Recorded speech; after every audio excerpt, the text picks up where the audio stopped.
வணக்கம் நண்பர்களே. இன்றைக்கி நம்ம பார்க்க போகிறது சாப்டர் 9. இதில் என்ன பார்க்க போகிறோன்னா பீப்புள் டெவலப்மெண்ட் என்விரான்மெண்ட். நம்ம மோஸ்ட் ப்ராப்ளி இது எல்லாமே இவிஎஸ் அப்படின்னு ஒரு சப்ஜெக்ட்ஸில் நம்ம காலேஜில் யூஜி லெவலில் படிக்கும்போது படிச்சிருப்போம். ஸோ பட் அதை தாண்டி கொஞ்சம் விஷயங்கள் இருக்குது, அது என்னன்றதை பார்ப்போம்.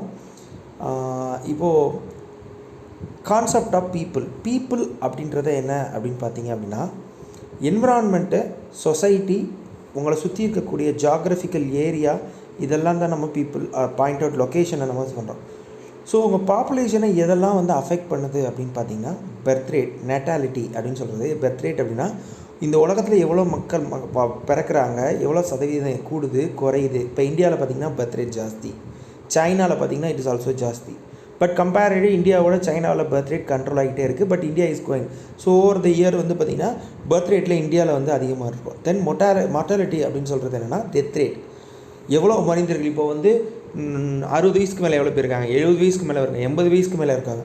ஸோ இதெல்லாம் டெத் ரேட், எவ்வளோ பேர் அதிக நாட்கள் வாழ்கிறாங்க மக்கள், பிறக்கிற மக்கள் அப்படின்றத வச்சு பார்க்குறது. Population dispersal, emigration, migration, immigration, அதாவது ஒரு நாட்டில் இன்னொரு இடத்துக்கு போகிறது, ஒரு இடத்துல இன்னொரு இடத்துக்கு போகிறது, இதெல்லாமே population dispersal. Age distribution, prereproductive, reproductive, most reproductive, post reproductive, ஒரு விஷயத்தை எப்படி டிஸ்ட்ரிபியூட் ஆகியிருக்காங்க ஏஜ் வைஸாக. அதே மாதிரி பாப்புலேஷனோட க்ரோத் ரேட் நான் இப்போ சொன்னேன் இல்லையா, இந்தியாவில் சைனாலெலாம். ஸோ இதே பார்த்தீங்கன்னா வெஸ்டர்ன் கண்ட்ரீஸ்லாம் பாப்புலேஷன் க்ரோத் ரேட் வந்து ரொம்ப கம்மி. Even there are certain countries அவங்க பாப்புலேஷன் இன்க்ரீஸ் பண்ணுறதுக்கு அந்த கண்ட்ரி சிட்டிசன்ஸுக்கு வந்து மற்ற நாட்டிலேருந்து வந்தவங்க அந்த கண்ட்ரியில் அதிகமாகிட்டாங்க, அந்த கண்ட்ரி சிட்டிசன்ஸ் வந்து ரொம்ப கம்மியாக இருக்குன்றது government is carrying about increasing population growth rate. So இதெல்லாம் இருக்குது. தென் கேரிங் ரிசோர்ஸஸ் பார்த்திங்க லைக் ஃபுட், வாட்டர், ஸ்பேஸ், இதெல்லாம் வந்து ரிசோர்ஸஸ் வந்து லிமிட்டட் தான். ஸோ இதெல்லாமே தான் வந்து ஒரு பாப்புலேஷனை அஃபெக்ட் பண்ணுற மிக பெரிய ஃபேக்டர்ஸ். ஸோ பாப்புலேஷன் டென்சிட்டி அப்படின்றது எப்படி கால்குலேட் பண்ணுவோம் அப்படின்னா, ஒவ்வொரு ஸ்கொயர் கிலோமீட்டர்ஸ்க்கும் ஒரு குறிப்பிட்ட ஏரியாவுக்குள்ளே எவ்வளோ பாப்புலேஷன் இருக்குது, அந்த ஸ்கொயர் கிலோமீட்டர்ஸ்க்குள்ளே எவ்வளோ இருக்காங்க அப்படின்றத தான் நம்ம கால்குலேட் பண்ணுறோம். ஓகே, என்விரான்மெண்ட் அப்படின்ற இந்த வார்த்தை எதுலேருந்து டிரைவ் பண்ணியிருக்குது அப்படின்னு பார்த்தீங்கன்னா, என்விரார் அப்படின்னு சொல்லி ஒரு ஃப்ரெஞ்சு வேர்ட்லேருந்து டிரைவ் பண்ணுது. அதோட அர்த்தம் என்னென்னா இட் டு சரவுண்ட், உங்களை சுற்றி இருக்க இதை தான் நம்ம சொல்கிறோம் என்விரான்மெண்ட் அப்படின்னு சொல்கிறோம்.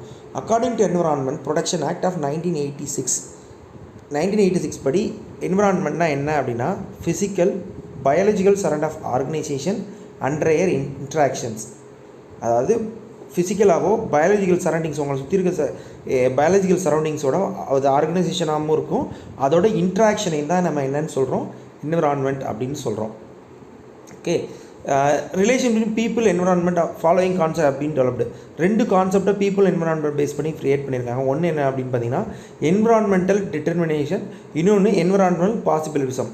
என்விரான்மெண்டல் டிட்டர்மினேஷன் அப்படின்றது பார்த்திங்கன்னா 19th century யூரோப்பில் இதை அதிகமாக நம்பியிருந்தாங்க. என்ன அப்படின்னா, இப்போ எக்ஸாம்பிள் பார்த்திங்கன்னா European Nations believe that warmer climate, ரொம்ப வார்ம் கிளைமேட்டில் இருக்கக்கூடிய மக்கள் வந்து பார்த்திங்கன்னா லேசியாக இருப்பாங்க. பிகாஸ் அவங்க அந்த அளவுக்கு என்ன பண்ண தேவையில்லை, ஹார்டாக ஒர்க் பண்ணி சர்வே பண்ணுறதுக்கு ஒர்க் பண்ணுற தேவையில்லை. கோல்டு கிளைமேட்டில் இருக்கவங்க அவங்க பொதுவாகவே வந்து ஹார்டாக ஒர்க் பண்ணணும் அப்படின்றத ஒரு மைண்ட் செட்டில் இருந்தாங்க. அதே மாதிரி என்விரான்மெண்டல் பாசிபிலிசம் அப்படின்றது என்னென்னா 20th century ஃபஸ்ட்டு காப்பில், that is 90s, 50s, 90s, 40 அந்த டைமில் வந்து இந்த என்விரான்மெண்டல் பாசிபிலிசம் அப்படின்ற ஒரு கான்செப்ட் வந்தது. இது என்ன அப்படின்னா, environment puts limits on people but does not determine how the behave. Environment உங்கள் இருக்கிற இடம்ன்றது உங்கள் பீப்புளோடக்கு சில இதை கொடுத்தா கூட, பட் என்ன அவங்க எப்படி பிஹேவ் பண்ணுவாங்க அப்படின்றத என்விரான்மெண்ட் வந்து டிசைட் பண்ணாது அப்படின்னு சொல்கிறாங்க. தென் எக்காலஜி, த டேர்ம் எக்காலஜி அப்படின்றது பார்த்திங்கன்னா எர்னஸ்ட் ஹேக்லர் அப்படின்றவர் வந்து இந்த வேர்டை வந்து காயின் பண்ணியிருக்காரு. இதோட மீனிங் என்ன அப்படின்னு பார்த்தீங்கன்னா, study of organism and natural home, இயற்கையோட ஒன்றி வாழ்தல் தான் வந்து எக்காலஜி அப்படின்னு சொல்கிறாங்க. இந்த எக்காலஜி என்னெல்லாம் ஸ்டடி பண்ணும் அப்படின்னு பார்த்தீங்கன்னா, ஒரு இண்டிவிஜுவல் ஆர்கனிசம் எப்படி இருக்கும், அது எப்படி ஒரு அஃபெக்ட் ஆகுது என்விரான்மெண்ட்டில், அந்த என்விரான்மெண்ட் அதனால் அஃபெக்ட் ஆகுது. தென் பாப்புலேஷன்னா என்ன, தென் கம்யூனிட்டினா என்ன. ஓகே, இந்த இதை பொறுத்த வரைக்கும் 3 விஷயம் ஃபஸ்ட்டு சொல்கிறாங்க: species, population, community. Okay, organism world can be divided into different species. Just human species or species. இந்த உலகன்ற பார்த்திங்கன்னா நிறைய ஜீவன்களால் பிரிக்கப்பட்டது. அதில் ஒரு உயிரினம் தான் என்னது, human being. Just like rose, tree, எது வேணால் எடுத்துக்கலாம். இது மாதிரி ஒரு உயிரினம் தான் வந்து ஹியூமன் பீயிங்கும். ஸோ இந்த member of population within the given area இதை வந்து 3 விஷயமாக ஸ்பீசிஸாக பிரிக்கிறாங்க. ஃபஸ்ட்டு என்னென்னா ஸ்பீசிஸ் ஆஃப் டைவர்சிட்டி. அப்படின்னா என்னென்னா it is important attribute of biotic community which determine the total number of species in the relative abundance. The greater species of diversity indicate the higher number of niches and greater stability of the community. So இந்த species தான் பார்த்திங்கன்னா அதிகமாகவும் இருக்கக்கூடிய எல்லா விஷயத்தையும் determine பண்ணுற மாதிரி ஒரு ஸ்பீசிஸாக இருக்கும். Like human being. Keystone species. இந்த ஸ்பீசிஸ் வந்து என்னென்னா large influence on the community structure. அதோட கேரக்டரிஸ்டிக்ஸ் பார்த்திங்கன்னா கன்சிடராக லோவாக தான் இருக்கும். பட் கம்பேர்ட் டாமினன்ட் ஸ்பீசிஸாக இருக்கும். இப்போது எக்ஸாம்பிள் பார்த்திங்கன்னா இந்தியாவில் வந்து புலி அப்படின்றது பார்த்திங்கன்னா ரொம்ப ஒரு கொஞ்ச நாளைக்கு முன்னாடி கவர்மெண்ட் வந்து புலியெல்லாம் அதிகமாக வளர்க்கணும் அப்படின்னு சொல்லி ஸ்பீசிஸ் பண்ணாங்க. இதே மாதிரி பார்த்திங்கன்னா சில வகையில் அரிய வகை ஸ்பீசிஸ்லாம் வந்து அழிஞ்சிட்டு வருது, பாதுகாக்கணும்னு சொல்லியிருக்காங்க இல்லையா. ஸோ அந்த கேட்டகரிலாம் கீஸ்டோன் ஸ்பீசிஸ் அப்படின்ற கேட்டகரியில் வரும். Then critical link species. These species are important role in supporting networks of pollinators, disappearing agents, absorption of certain nutrients, etc. Macroalgae fungi helps to vascular plants in obtaining inorganic nutrients from soil and organic residuals. சில விஷயங்கள் இந்த மக்ரோஆல்கி fungi அப்படின்ற fungi வந்து என்ன பண்ணுன்னா organic நியூட்ரிஷன்ஸஸ் inorganic nutrients from சாயிலேருந்து எடுத்துகிட்டு organic ரெசிடியன்ஸாக வந்து மாற்றுது. So இந்த மாதிரி இதெல்லாம் இப்போ எக்ஸாம்பிள் இன்னொன்று சொல்லலாம். இப்போ தேனி எடுத்துக்கிட்டிங்க அப்படின்னா தேனி வந்து அந்த மகரத்தின் மூலமாக பூலேருந்து எடுத்துகிட்டு வர்றதுனால தான் அதை ஒவ்வொன்றா அந்த லெவல் ஆஃப் பயாலஜியில் நம்ம படிச்சிருப்போம். இந்த ப்ராசஸ் எடுத்து ஒவ்வொன்றோட அந்த ப்ராசஸில் வந்து இப்போ தேனி அப்படின்ற ஒரு விஷயம் இல்லாமல் போச்சு அப்படின்னா the whole system will be get collapse. So அந்த மாதிரி கிரிட்டிக்கல் லிங்கிங் ஆஃப் ஸ்பீசிஸ் வந்து ரொம்ப முக்கியம். தென் கம்யூனிட்டி அப்படின்றது என்னென்னா is assembly of interacting population different species of geographical area.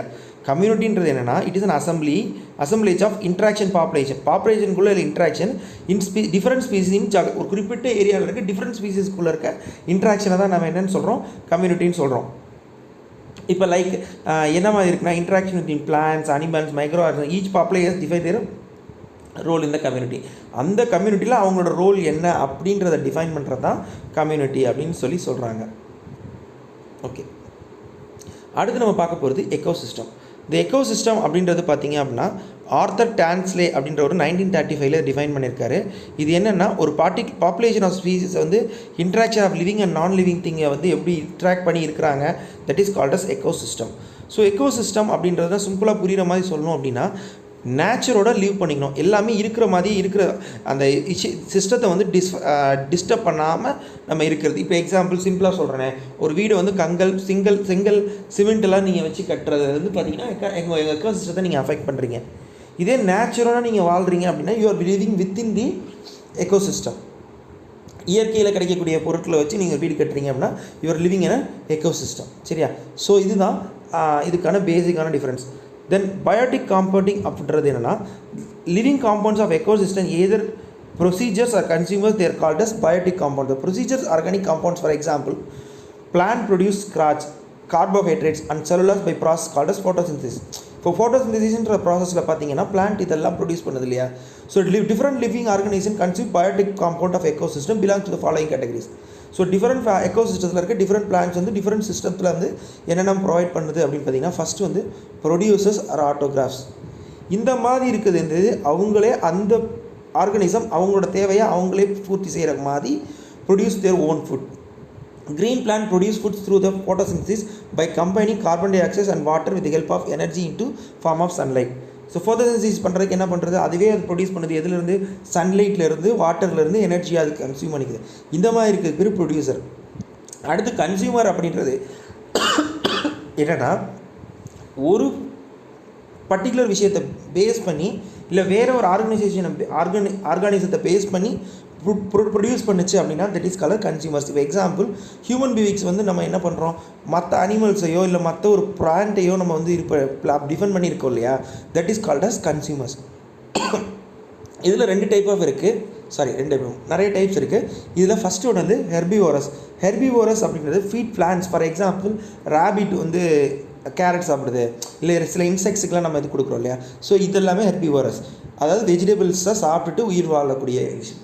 Carnivorous அப்படின்றது அனிமல் ஈச் ஆர் அனிமல்ஸ். இப்போ ஒரு அனிமல் இன்னொரு அனிமலை சாப்பிட்டுட்டு அது வாழ்கிறது. இப்போ எக்ஸாம்பிள் பார்த்தீங்க அப்படின்னா பாம்பு கீரியை சாப்பிட்றது, புலி வந்து மானை சாப்பிட்றது, இதெல்லாம் வந்து கார்னிவோரஸ். அடுத்து ஆம்னிவோரஸ் அப்படின்றது feed both plants and animals, ரெண்டையுமே சாப்பிடும். பிளான்ட்ஸையும் சாப்பிடும், அனிமலையும் சாப்பிடும். இப்போ எக்ஸாம்பிள் பார்த்தீங்கன்னா பேட்ஸ் புழுவையும் சாப்பிடும், அதே மாதிரி ஒரு பழத்தையும் சாப்பிடும் இல்லையா. ஸோ ஆம்னிவோரஸ்க்கு அது ஒரு பெஸ்ட் எக்ஸாம்பிள். தென் டெட்ரிவோரஸ், இது feed dead organism. For example இதில் வந்து பார்த்திங்கன்னா செத்து போன அழுகிய நிலையில் இருக்கக்கூடிய பொருட்களை மட்டும் தான் சாப்பிடக்கூடிய ஆர்கானிசம்ஸை மட்டும் தான் சாப்பிடும். Like earth worms, crabs, ants, இதெல்லாம் பார்த்திங்கன்னா இப்போ ஒரு எறும்பு இருக்குன்னு வச்சுக்கோங்க. ஒரு எறும்பு செத்து போய் கிடக்குதுன்னா அந்த குரூப் அவையில் ஒரு ஏதாவது ஒரு செத்து கிடக்கு அப்படின்னா அந்த இடத்துல எறும்பு ஊறுதுன்னா அந்த செத்த பொருளை அந்த எறும்பு சாப்பிடுது இல்லையா. ஸோ அதுதான் வந்து டெட்ரிவோரஸ் நம்ம அர்த்தம். தென் டீகம்போசஸ், இதை பொறுத்த வரைக்கும் என்னென்னு பார்த்தீங்கன்னா it is a micro organic break it organic into inorganic components. இந்த நியூட்ரிஷனுக்காக அந்த ஆர்கானிக் மேட்டரை வந்து இன்ஆர்கானிக் காம்போனண்ட்டாக ப்ராசஸாக வந்து பிரேக் பண்ணி கொடுக்குறது. The nutrition from unavailable organic from free inorganic which forms and by ஸ்லோன்ஸ். ஃபார் எக்ஸாம்பிள் பாக்டீரியா, ஃபங்கை, இதெல்லாமே பார்த்திங்கன்னா டீகம்போசேஷன் சொல்லுவாங்க. ஸோ மைக்ரோ ஆர்கனைசேஷனாக இருந்து அந்த ஆர்கானிக் காம்பவுண்ட்ஸை ப்ராசஸில் வந்து அது பிரேக் ஆகிறது. இது என்னது டீகம்போசஸ் அப்படின்னு சொல்கிறது. இப்போ எக்ஸாம்பிள் பார்த்திங்கன்னா இயற்கை உரம் இதெல்லாம் சொல்கிறோம் இல்லையா, அதெல்லாமே டீகம்போசஸ்க்கு எக்ஸாம்பிள்ஸ் தான். சரியா? சரி, ஓகே. ஸோ இதோட இன்றைக்கி வீடியோ முடியுது. மீண்டும் உங்களை நாளை ஒரு வீடியோவில் சந்திக்கிறேன். அதுவரை உங்களோட விடைபெறுவது உங்கள் வினித் முத்துகிருஷ்ணன். இதுவரைக்கும் நம்ம சேனலை சப்ஸ்கிரைப் பண்ணுங்கள், கமெண்ட் பண்ணுங்கள், ஷேர் பண்ணுங்கள்.